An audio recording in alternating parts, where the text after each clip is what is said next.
I'm always sad because very rarely do I actually have a donut during a donut. And when I do, I feel like I'm really nailing it. Yeah. Tighten up your donut game. Hey, everybody. Welcome to the show. I'm Rodney Evans, and that guy over there is Sam Spurlin. Hello, everyone. It is this guy, Sam Spurlin. Welcome to At Work with the Ready, a podcast about modernizing organizations as the future of work meets the present moment. Each episode, we turn our attention to one common organizational pattern that we think is worth digging into. We pull it apart, and we propose solutions for what to do instead. It's like a tear and share role. I learned about that on the British Bake Off. I'm going to bring some sort of carbohydrate into every episode of this show. That's my promise to you, Sam. I knew that was going to happen. What I'm surprised by that is happening within the first 30 seconds. So, you know what? Well done. I got thresholds to clear. This week, because Sam begged us to, we're going to talk about the one-on-one meeting. I'm just kidding. I'm really excited about talking about this. I started talking to my friends who lead teams about it, and wow, there is a real variety of perspectives on how to do this and also not to do this out there. So it's going to be dope. But before we get into it, we're going to check in. Sam? I got us one. What is one of your favorite ways for opening a non-superficial conversation with a colleague? Maybe it's feedback, maybe it's something else, but it's not just like kittens and butterflies. Yeah. So I like to ask someone if it is an okay time for something spicy. Travis, this is for you because you hate it when I say that word. Travis and I had a very interesting philosophical conversation on the way home from a retreat about the word spicy, because some people are like, that's a stupid thing to say. And for me, it's like a non-pejorative way to signal that something that might feel a little like controversial or a little pokey or might bring up some reactions is about to happen. And so I might say something in a one-on-one like, Sam, I have something a little bit spicy to talk to you about. Is now a good moment for it or not? And then kind of put it on you a little bit to drive. So if you're like, well, can you tell me what it's about? Can you tell me how spicy? Can you tell me how long? Then I would let you then determine the parameters or the constraints. But my opening gambit is not, here's the TLDR, you're fired from the podcast. My opening gambit is, I have something I need to talk to you about. It might be difficult in some way. Can we? How might we? Is now it. Yeah. What about you? I was going to say something very, very similar, but this is a very, very mild spice. Whatever, not a jalapeno, bell pepper level of spice. Bell peppers are not spicy, Sam. Whatever is Michigan between a bell boy. pepper and a jalapeno. I love spicy food. Don't throw my Midwest heritage at my face. If you think a bell pepper is spicy, I don't. I'm concerned. Okay. Carry on. Oh, wait, are you about to tell me something spicy? I'm doing it right now. I'm modeling. Okay. No, but in this case, the reason I was saying it was a very mild spice is that working with a partner on a project, he facilitated an action meeting yesterday, which was 90% amazing, really good. And I had a couple of pieces of feedback because of course I do, because I'm the action meeting guy. And we had an action meeting today and I threw it on the agenda and I was like, hey, I have 10% better feedback if you want it. And that was the entirety of the agenda item. And if he had said, you know what, I don't need it right now, or give it to me in some writing, I would have done that. But similar to you, kind of just opened the container of hey, look at this thing in here. Do you want to talk about it? Here's a very brief description of it. And then because he works at the Ready, wanted that feedback and we did the thing. I think that's cool. I think the underlying sort of heuristic here is go gently into the space with your counterparty. Don't shove them into the deep end of the non-superficial or potentially spicy or difficult conversation. And once you're both in the pool, don't beat around the bush then. Right. Wade we're both gently treading into water the pool now. with Let's consent. go ahead and do it. I'm getting tired. And now let's fucking swim. Once we're in there, don't be hedgy and loose and smushy. Once we're in there, then just be here's the feedback. Anyway, now we're getting into the episode. So why don't you actually get us into the episode and tell us why you wanted to talk about one-on-ones? What is the essential organizational pattern that you see play out? Yeah. So what I want to talk about is not just how to do good one-on-ones. What I want to talk about is what I have been calling kind of an organizational culture of one-on-ones. So the only way we're able to get things done is that basically everybody is in a rhythm of one-on-ones with everybody else in the organization at all times. Yep. And I've seen that now at a couple of clients, and because we're in this new format, we're going to spend some time trying to unpack and understand it. I think there's good reasons, and there are some really good beneficial things for having that sort of culture. But I'm also starting to get frustrated with it. And I thought we could explore that a little bit. Okay. That's the thing. That's the thing. Culture of one-on-ones. These are meetings that are generally or often are between manager and subordinate, but certainly can be between peers. Totally. I see that a lot. And I see that a lot in places where work isn't getting done in groups or in teams. You start to see the cross-functional peer one-on-one. That's like, this is where I go to get my needs met because we don't actually have the operating rhythm that we need. Totally. So the web sort of spreads out. But usually they're scheduled. These are usually not ad hoc meetings. And let's talk a little bit about why? Why does a culture of one-on-ones emerge in a system? Well, I think you've already alluded to a really good reason, which is I think a culture of one-on-ones emerges when we have a culture of bad meetings. So we're in meetings, but we're not getting needs met. So in order for me to go do things, I need to get feedback from someone, or I need to talk to someone. And the meeting we just spent an hour in or 90 minutes in was primarily a status readout to the leader of the team. That didn't get me anything I needed. So now I got to go talk to Rodney and Allie and Alistair about the things that we actually have to do. And I'm going to do those one-on-one because their calendars are insane as well. So getting 4 of us into a meeting together is impossible, but getting each of you one-on-one, that's the thing I can actually wrap my arms around. Yeah. So there's an operational lens that is easeful. There is a typical symptom, which is group meetings suck and don't get needs met. So we have to get them met somewhere else. And then there is some psychological underpinnings to the one-on-one culture that I always think are really interesting to dig into. So one is one-on-one cultures allow for a lot of slipperiness because what I say to you and what I say to somebody else, and it gives a lot of control because you're in a unrecorded small 2-person little vacuum to maybe be more candid, maybe give more pointed opinions, maybe tell only parts of certain stories to certain people. When you're in a one-on-one context, particularly if you're a team leader and you're talking to your direct reports, it gives you an opportunity to politic and to influence. Mostly that's not good, but mostly it is more comfortable than saying all of the words and information that need to be said in a group, knowing that some people will take umbrage. So it's easier for me to say to the finance person, look, I know you're doing a great job and this is really hard and blah, blah, blah, blah. And for me to say to the growth person, look, I know you're doing a really great job, but the pipeline just looks a little bit light. Then for in a group meeting to go yo, the fourth quarter was no bueno. What is happening here? It's a lot. It feels a lot gentler. And there's a lot more room for massaging the info in private than in public. Totally. And I have a lot of empathy for that, especially in particularly toxic cultures where psychological safety in teams just does not exist. Building psychological safety across 10 people, I think is an exponentially more difficult thing than having kind of quasi psychological safety in a one-on-one, which is primarily just because other people can't hear me. And it's easier to have those conversations. Absolutely. And to that end, I remember when I was working in a real job in a real company a long time ago, and basically what in a group implies about the ready. I love that. Continue. I don't know what this is. This is an experiment in organizing human effort. But I remember getting the feedback that just disagreeing with someone in a meeting was embarrassing for them.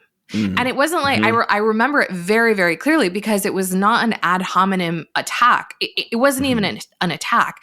It was truly me being I was the business partner and there was a learning and development person there and she was presenting a thing around succession planning that she wanted us to roll out. And I was like, I don't think the business will do this or do a good job or wants this or like, I talked to them all. It's the beginning of the year. I talked to them about their priorities this year in terms of their workforce and their talent planning. And this is not on the list. So like, I'm not really sure how we're going to. And I got the feedback afterward that was like, that was humiliating. Don't ever do that again. And I was like, whoa. Like it's not that it's a bad idea. I'm just coming from anyway, the point is I was basically told next time, talk to your manager and your manager will talk to her manager and they will negotiate at their level if there needs to be a change, which I was like, okay, but like weird. Yeah, super weird. And, probably a lesson learned from you in that, like, all right, I'm not going to show up like that to, like, it's not worth it. Like, I'll just decline to engage in the future. Another thing that comes to mind for me on this is that it can feel really organic to work in this way. Like, I've definitely seen cultures where it's like, hey, I hear you about operating rhythms and whatever, but like, we're all friends here. We'll just talk to whoever I need to talk to get the work done. You're putting too much structure, too much forethought into what we're trying to do here. And I think it is always the person who is saying that is always vastly overrepresenting how positive and easy it is to get things done, maybe because they have the most power. And when they call someone, everyone, responds immediately, or when they Slack or DM, like, oh yeah, you get immediate responses to everything, but that's no way to live. Yeah, I think that's right. I was thinking about this on my drive today, and you and I have never talked about this, but as I was reflecting on one-on-one cultures, I realized something, which is that I often see them crop up in places where a power holder on the team is a real long talker. So where the team meeting is one person basically filibustering for 55 minutes, then the real conversation almost necessarily has to happen somewhere else, because if that person is in the room, it can't happen there because there's no air left. Yeah, totally. And at that point, it's just a survival mechanism. Like, I'm like, all right, we got to do this somehow. So let's. It's like we got to let the air out of that tire. Yeah. Or it's going to explode. So we'll just do that. We'll just let that pony run. And then you and I afterward, we'll talk about the thing that we're never going to get to in that meeting. Yeah. So what is it then about this that is bad? I mean, we've talked about a couple of things. We've alluded to a few things, but like, why is this a pattern worth interrupting anyway, you think? Yeah. So I do think that one-on-ones in general create a lot of mistrust. It's ironic because, to your point, they crop up because of a lack of psychological safety and a lack of candor in groups and a lack of ability to disagree without shame or, embarrassment or feeling like you're narking. And the end result is actually more of that, because you start to be like, well, what does she say over there? And like, what is she saying to him about me? And like, well, if she is telling me this about him, then what is she saying to him about, like, you get a lot more mistrust because there's no daylight. And human beings, this is something that I've really learned the hard way in the last few years. In the absence of information and clarity and frankly, daylight, human beings make up their own stories and they project their own shit onto dynamics that have absolutely nothing to do with that shit.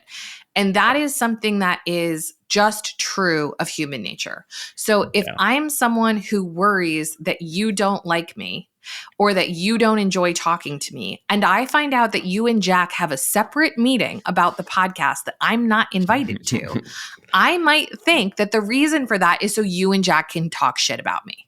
Yeah. I mean, in this case, that is accurate. But yeah, generally, that is a true statement. But you're right, though. That's the evolutionary kind of like thing about our brains. We latch on to the negative. We amplify the negative because when you are a human on the savannah 10,000 years ago, you got to be aware of what's happening around you. Now, when you are a human in the year of 2024, sitting in front of your computer, those brain parts that have not evolved a whole lot in the last 10,000 years are being directed at your screen and your dynamics within your team, when really they are trying to prevent you from being eaten by a saber-toothed tiger. Like, we're all just sitting in rooms here, but when you look at our hearts and our brains, it looks very different. It's all over the place. So I definitely think that's a bad one. What other symptoms do you see? Yeah, I've got one. This isn't like a new one for me this year in this work, where it's happened a couple of times, which is it starts from a really positive place of, someone we're working closely with in our project, in our transformation effort, will go and have a conversation with a leader who is connected to the transformation work, but was not like in a meeting with us, or basically there's a chain of one-on-ones happening. And I've noticed that this game of telephone, which we are all familiar with, you say something to one person and then they say it to the next person, messages get garbled. That's actually not my takeaway. Like, of course that happens. It's the emotional message gets garbled and generally amplified upward. So the conversation that the VP has with the CMO expressed some very kind of minor off the cuff kind of concern about a thing. The VP talking to the director, that little bit of negativity from the CMO has been turned up a little bit more. The director going to go talk to the manager. The CMO is pissed about this thing. And that was not the actual message, but it has been amplified through this game of telephone. That is really unhelpful. Yeah. And I feel like I've been on the butt end of that like 5 different times in the last 2 years. It's funny. I've been on, I think, the other end of that, where I'll hear, fourth hand, the amplified thing. Yeah. My understanding is like, you were mad about this, or you don't like this, or we're not supposed to. And I'm like, what? I said I didn't want to do that meeting on a Wednesday. I didn't say like, I think resource planning is stupid. Right. Yeah. No, totally. Yeah. It's interesting how that happens. I also think that because one-on-ones really can be a place for influencing, and they can be a band-aid for a bad operating rhythm, they do this thing that we see happen a lot when we're trying to change something about an operating system, which is they buffer people from feeling the pain of what actually needs to change. So because people can still go and get their needs met in the hallways and dark corners of the one-on-one, they don't feel the pain of their broken operating rhythm. And so they maintain and like uphold that inefficiency and that time and energy suck. And I've been thinking a lot about this lately. So much of our work is stripping things away that are the hedges or the band-aids on the shitty org design, so that people have the real experience of their operating system and can make a better choice. And one-on-ones are one of those things where if you don't take it away, if you don't take that like net away, people won't lean into the fact that they have to fix their fucking meetings. 100%. And by over relying on the one-on-one, you actually lose the good parts of the one-on-one. Because I don't think either one of us is going to sit here and about to make the argument that you shouldn't have one-on-ones in your organization. Maybe you should have more. And if you're a rare organization, many of you probably need far fewer, but ultimately one-on-ones still play a really important role in most organizations. They're just not the tool for everything all the time. Yeah, 100%. Cool. The one other symptom that I see, this happened in a client a few years ago. He was such a cool guy. I really thought a lot of him. And he and I were having a conversation about one-on-ones because he had been the founder and then he had become the CEO, and he like held a lot of soft power in the organization, and he had a fuck ton of one-on-ones. And he was a very like open door, like come on in guy. He also was like more of a believer in servant leadership than I am. The dynamic that created was like, he was just the dumpster for people to come in and go, let me tell you what the problem is. I'll just come here and like barf organizational friction and gossip and my own personal axe to grind, et cetera, on you. And then because of his style, proclivities, generosity, he would be like, okay, let me take that away and see what I can do. And then he was drowning in organizational bullshit. Yeah. A lot of the things that came to him in private would never have been talked about by those people in a more public space where something could actually be done about them, or in a team environment, which is really where the work was. So they're coming to him to say, I need more budget, or we need more comp, or we need to make this higher, blah, blah, blah, blah. And it's like, well, the place to do that is like with the peers in the leadership team and to be horse trading with the people who you're actually horse trading with, not to have every single person go and make their case to him and then him go into the back room, try to fucking beautiful mind it and come out and give everybody what they want. But I see that happen actually quite often. And it's usually with leaders who are like very big-hearted and very kind. And they think that they're doing a service to these people who have an invitation to come on in and make requests and be unfiltered. But what they're actually doing is creating quite a bit of sludge in the organization and more disempowerment. Because what they're saying to people is, you hand me the problem and I'll solve it. Not, we'll talk about the problem and how you might solve it. Or even better, we'll talk about where this problem actually lives in our organization and should be solved in the group that is responsible for it. Yeah, 100%. Should we shift into talking about what works instead, or what we think, what we have seen work? We shall. We should and we shall. Sam, why don't you kick us off with your first idea of what to do instead of death by a million one-on-ones? Cool. So we've already alluded to this in the first section, but a dearth of one-on-ones is a sign that the algorithm is broken in some way. So my first place to start playing with an organization that is realizing that it has way too many one-on-ones is starting to figure out, well, what is the structured operating rhythm that we actually need to have in place? We have our take on what those default stack of pancakes are, as we talked about last week. And that's where we would start. So some sort of weekly unblocking meeting. We like something called an action meeting, some sort of monthly-ish retrospective where we are pausing and looking at the system and actually learning from how the work is actually going. Maybe a quarterly strategy meeting where we're looking at our more kind of medium-term big rocks.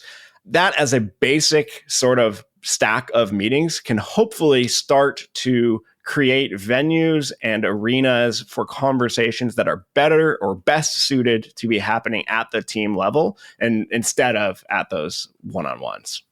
Yeah. Here's something about this that I've struggled with, but I've like finally settled in my own brain. I used to be really overly concerned with every topic being interesting and relevant to every person. And I used to feel very jammed up about including people or bringing topics that say were relevant to 4 out of 6 people. You're talking about like in a weekly action meeting sort of context? Yeah, like in an action meeting. It's like, you know, there's a really good example of this at the Ready that I'll use. So we've had this meeting called the Marketplace meeting. It's basically where we tried to braid together the P&L, the pipeline, and the capacity of our workforce. So understandably, that's our finance steward, our growth steward, and our transformation steward, and me. Looking at those things together and being like, how does this work? That left out 2 members of the source team, which is membership and agency. And I was very like, I don't want to waste their time on this thing that is not super, super pertinent to their day-to-day. But first of all, what I have learned is there is value in them having that situational context, even if it doesn't exactly impact every single decision they make. 2, these are very competent adult human beings who I believe, if we are triaging something that is deeply unimportant and irrelevant, can entertain themselves for 5 minutes while we conclude something that they don't care about. And just in service of trade-offs, it's like wasting 10 minutes of Matt's time in that meeting, even over having a separate 30 or 60-minute one-on-one with Matt where I'm potentially covering some of the same ground. Yeah. It's just, totally. it's trade-offs all the way down. But I think I have definitely made the mistake of being overly constrained in a group meeting because I didn't want anyone to feel like it was like not all, that there was any sizzle, no steak, even for a minute. And actually, I think a little bit of that is okay.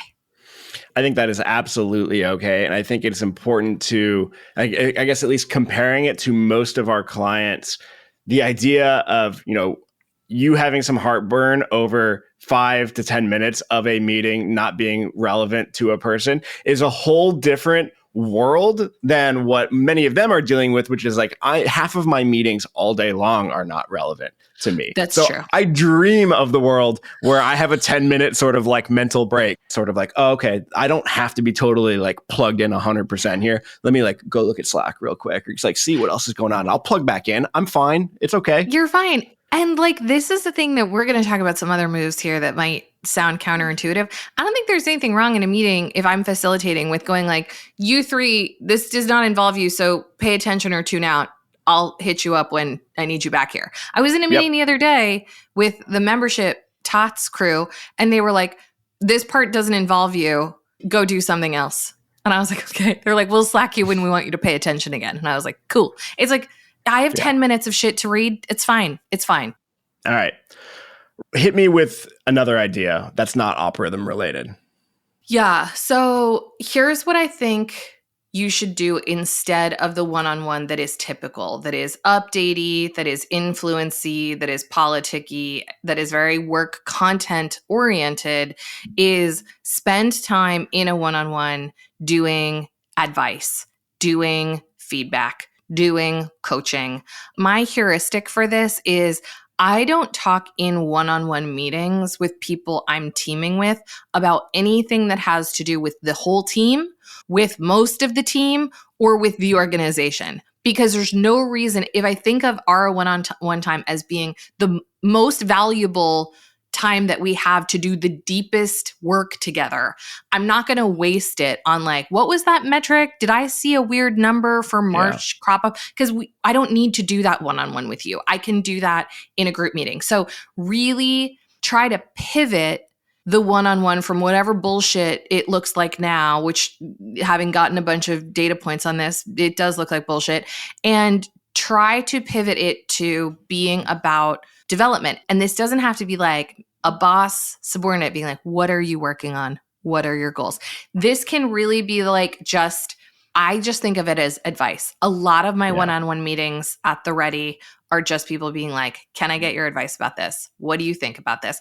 And sometimes they're bringing me actual content that they want advice on. Sometimes they're bringing me an interpersonal situation that they want advice on. Sometimes they're like, how do you think I did in that client meeting? Whatever the thing is, but it's very advicey and it goes both ways. So I ask for advice also, even if in a traditional power dynamic, I would technically be a boss. It doesn't need to be one way. These are just good opportunities for sharing perspectives. And I think just think about that container as a place where you can have conversations that you can't have anywhere else because they are private conversations. And then use that as a guide for more depth, more opportunity for connection, for coaching, for feedback, for advice. Yeah. And I think the other flavor of that is truly like in a peer-to-peer sort of dynamic, which in our system, I think what we call our donut meetings are a good example of like, these meetings are purely just about building relationships. And we prioritize them, we put them on the calendar. And when one of them comes up on my calendar, I spend 30 minutes just like hanging out with a colleague and better understanding them, sharing things about our lives. And to a certain kind of perspective that looks really unproductive, but especially if you are working in any sort of hybrid or distributed sort of organization, that conversation used to just happen organically all the time. Walking into the building at lunch, walking down the hallway, like you got to know people that way. And if you don't prioritize that in a primarily distributed organization, that never happens. So it's a different flavor of productivity that is worth investing in as well. And that's a great place for one-on-ones. I agree. And even in more traditional co-located environments, because of the corporate mask and like performative cultures, I think that kind of connection often doesn't happen anyway. You know, people are really— It's been so long since I've had that. I don't even know anymore, but yes. Yeah, people can be quite loath to get to know one another as human beings, certainly in any short order of working together. So I feel like having a venue like a donut, sort of regardless of your work setup, is really, really valuable. It's great to have a space that's just like, we're just going to talk about puppies or travel or dreams or Right. whatever. And there are a lot of people at the Ready in particular that like I wouldn't cross paths with at all Yeah. if I didn't have Yeah. donuts. And that's probably true for most. Like, how often do you really cross paths with people not in your project team outside of a donut? Very rarely. Very rarely. So get the donut plugin for Slack, y'all, and start donutting it up. That's right. And eat actual donuts. It makes it more fun. Yeah, absolutely. I'm always sad because very rarely do I actually have a donut during a donut. And when I do, I feel like I'm really nailing it. Yeah. Tighten up your donut game. It's literally a thing nobody has ever had to say to me before, but I think is actually true right now. One last thought from me on this is that if you are sensing that the nature of the one-on-ones that are happening in your organization are really status-based, it makes me start to think about where is there a tool solution or a process solution to be explored here. So when you say status-based, you mean like status updates, not status update of a hierarchy. Okay. Totally. Status update. Like, hey, tell me what's happening on this or explain these numbers to me. That sort of thing makes me start to wonder, well, do we have easily accessible information radiators? Do we have single source of truth on a bunch of things where you could click a link and go get 80% of what you want as a leader so that we don't have to have a meeting where I come and explain to you what is happening on a project or what the numbers are. And if we do end up having that one-on-one, maybe we can talk about something substantive instead of me just giving you the update. So I'd be looking for ways for status to live in software that could potentially take the place of a lot of one-on-ones. I love that. My last idea for y'all, and we're going to link to an article that Allie wrote a while ago about one-on-ones, which I just reread, and like, man, she's really fucking smart, is if all of what Sam and I are saying sounds like, you know, hippie roadshow, and you're just like, I cannot and I will not, no thank you to all of that. Fair enough. Look, what I hear from my friends who are in like normal jobs is that their one-on-ones are very tactical in nature. They're very clinical. They're very transactional.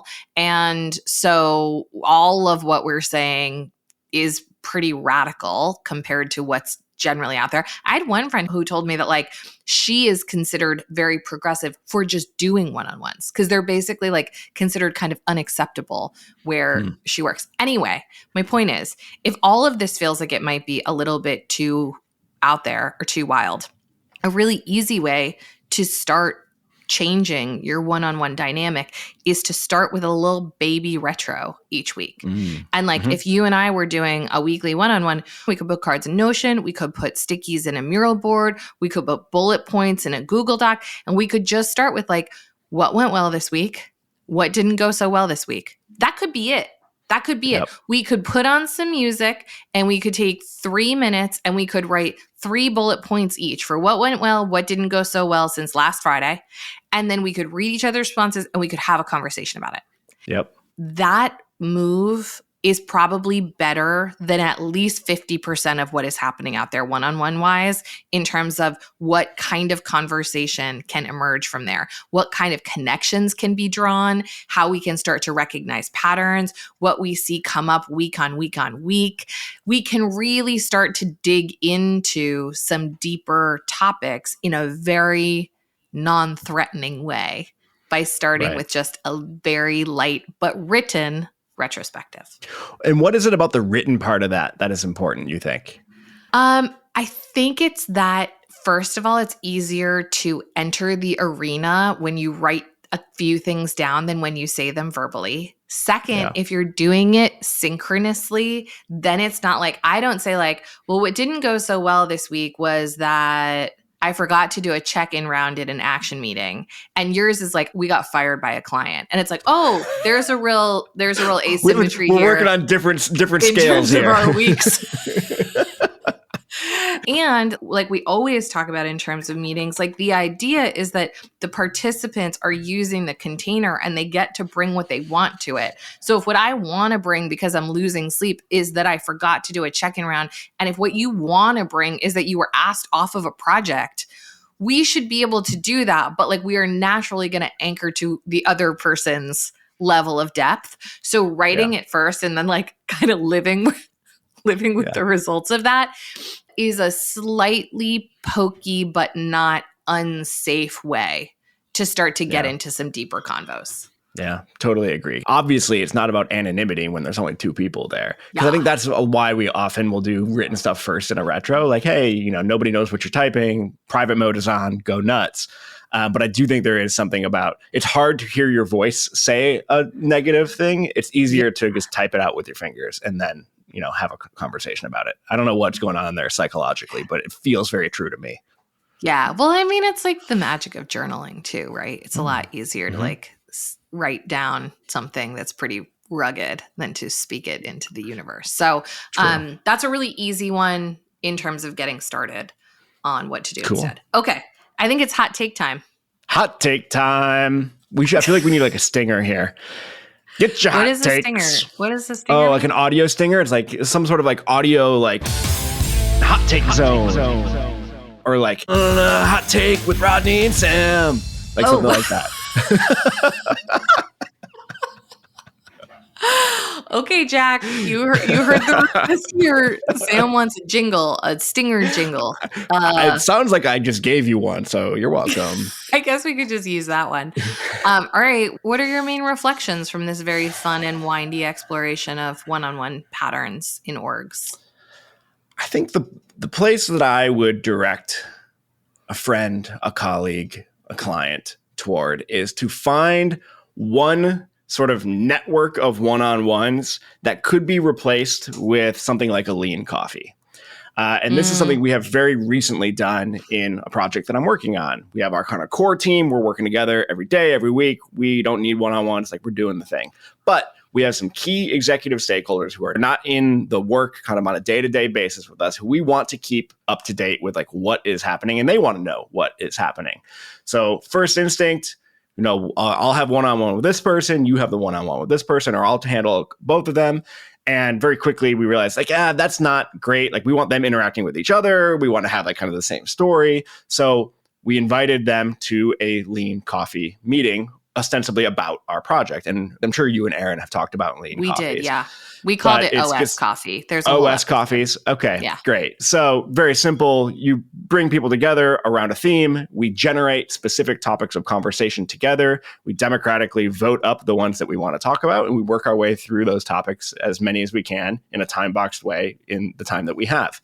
And that worked very well for having that group of people coming together to talk about a thing. And it replaced a set of one-on-ones. And I think it's something that could work in other environments as well. So I think that's where I would recommend someone try to latch on to and see what they can do in their team or in their org.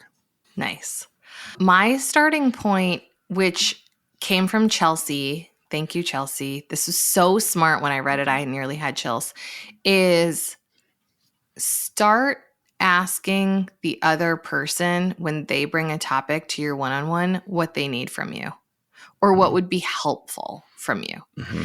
And if what they want from you is like, let's just like edit this document together, just do it. Like everybody comes to one-on-one interactions, either like most people want to give advice. Like most people want to tell someone else what to do because we're humans and that's fun. But just coming from the stance of whatever the discussion topic is, whatever the content is, sitting in the place, if you're not the one who brought the topic of, what would be helpful for me right now is a really nice, really easy move, even if you're unwilling to do any of the other things that Sam and I have talked about. In the constraint of your existing one-on-one, start doing that. I love that. All right. That seems like a great place to wrap it up.